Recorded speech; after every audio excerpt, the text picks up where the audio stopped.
Hello class, today we're taking a look at our proportions problems practice, and the focus of this lesson is on how to set up your proportions, and obviously we've already looked at how to solve those proportions once they're set up.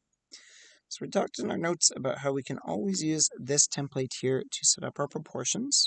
We know that our definition of a proportion is two equivalent or equal ratios, and we always write those ratios as fractions for the purposes of setting up this proportion.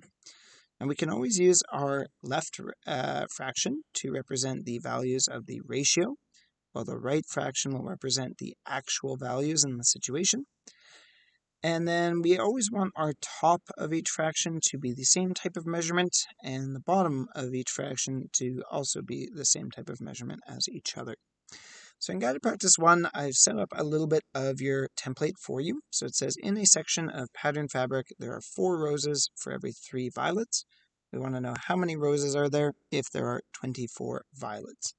So we talked in class about how you can use what you're asked for to choose one of your measurements. We're asked for how many roses, so roses should definitely be one of the measurements in our proportion. The other thing we can think about is what information do we have? So we have a ratio here of 4 for every 3. And then in our actual situation, the only thing I know about is the violets. So since that's all I know about in that actual situation, that should be my second measurement. I've already filled in that there are 4 roses in the ratio for every 3 violets in the ratio. The actual situation, I have 24 violets. So matching actual and violets puts 24 in that bottom spot. And then I obviously do not know how many roses I have there. So once I have that set up for my proportion, I've got my ratio equals to my unknown ratio. I want to solve that using either cross multiplication or proportional reasoning.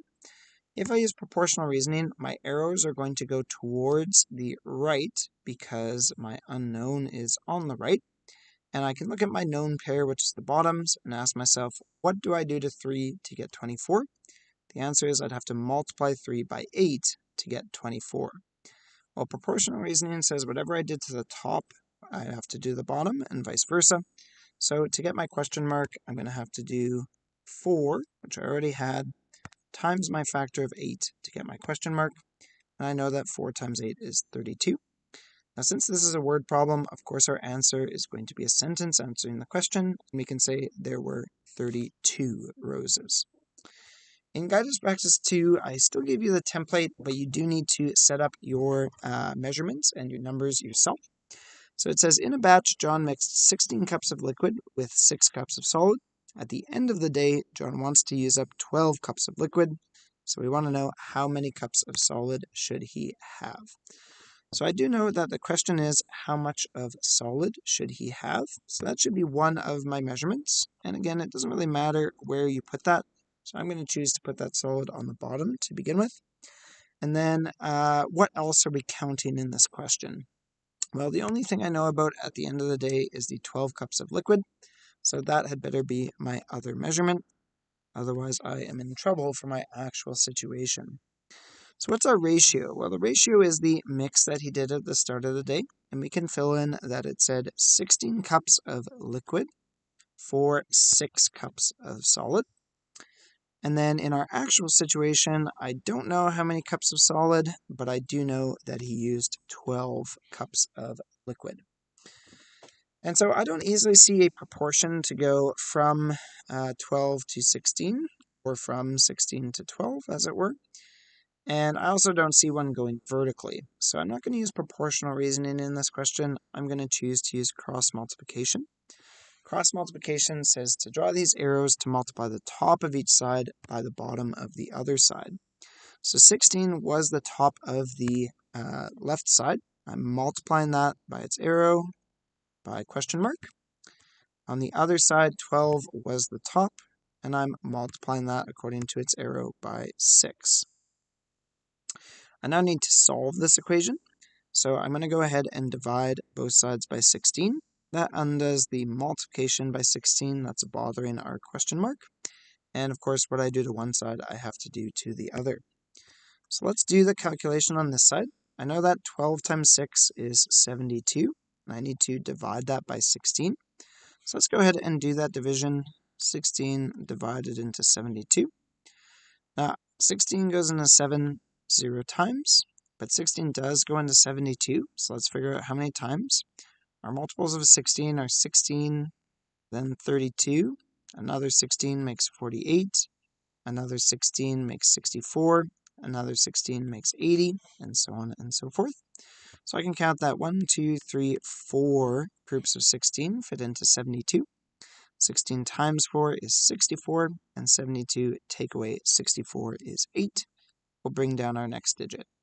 16 goes into 80 5 times, and that is the end of our division. You just want to make sure we have our dot directly above our dot. We can say question mark is equal to 4.5. Now again, this is a written response question or a word problem, so we want to answer that John should use 4.5 cups of solid. In the next practice questions, I did not give you the template, but of course you're going to want to use your template to help you set up your proportion, and then you can solve your proportion from there.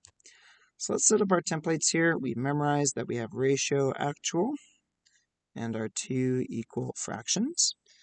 Now we're told that the ratio of students to supervisors in a daycare is 15 to 1 for ages 5 to 12.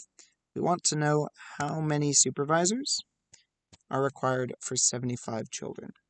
So you're asking me about the number of supervisors. So again, it doesn't matter where you put that, but I'm going to put my number of supervisors on the bottom, or sorry, on top. And then the other information that I know is the number of children. So I'm going to put that as my other measurement. Okay, in our ratio, they say students to supervisors is 15 to 1. So that's 15 students or children to 1 supervisor. And then in actuality, I have 75 children, and I don't know how many teachers that would require. So I'm going to go ahead and use proportional reasoning for this. I know that 15 times 4 is 60, because there's 4 groups of 15 in an hour.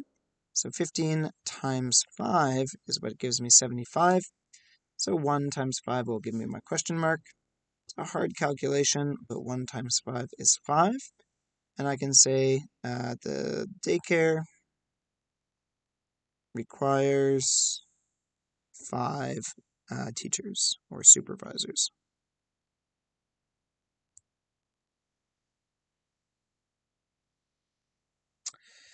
In question 2, we're told that the ratio of flour to butter in a cookie recipe is 3 to 2. We're asked how many cups of flour are needed if we use 30 total cups. So let's set this one up, but it is a little bit trickier. It's something that we talked about in our notes. So again, we'll start with our two equal fractions, and our ratio and actual. Now they're asking me about the cups of flour, so that would better be one of my measurements. But the only thing I know about the actual situation is 30 total cups. And in my ratio itself, I'm not told a total. So this is a part-to-part ratio of 3 flour to 2 butter. But I'm going to need to convert that to part to whole, since the only thing I know about my actual situation is the total, or whole. So to do that, I just have to add, and I can say that I have 3 to 5 for my flour to all, or to total, as my part to whole ratio. So let's go ahead and fill in our values now. So in the ratio, the number of flour is 3, but the total in the ratio is 5. In our actual situation, we know that we use 30 total cups, and I want to know how much I should use of flour. Okay, again, I can easily use proportional reasoning to solve this. So 5 times 6 is what would give me 30. So 3 times 6 will give me my question mark. Say question mark equals the 3 that I started with times my factor of 6, and 3 times 6 is 18. And so I'll answer the question. You need 18 cups of flour. So that's a little bit of a harder question where you do need to recognize that idea of total and converting between the part-to-part ratio you're given into a part-to-whole ratio so that you can use that total number of your ratio itself. So I hope that's helped you with setting up your ratio problems.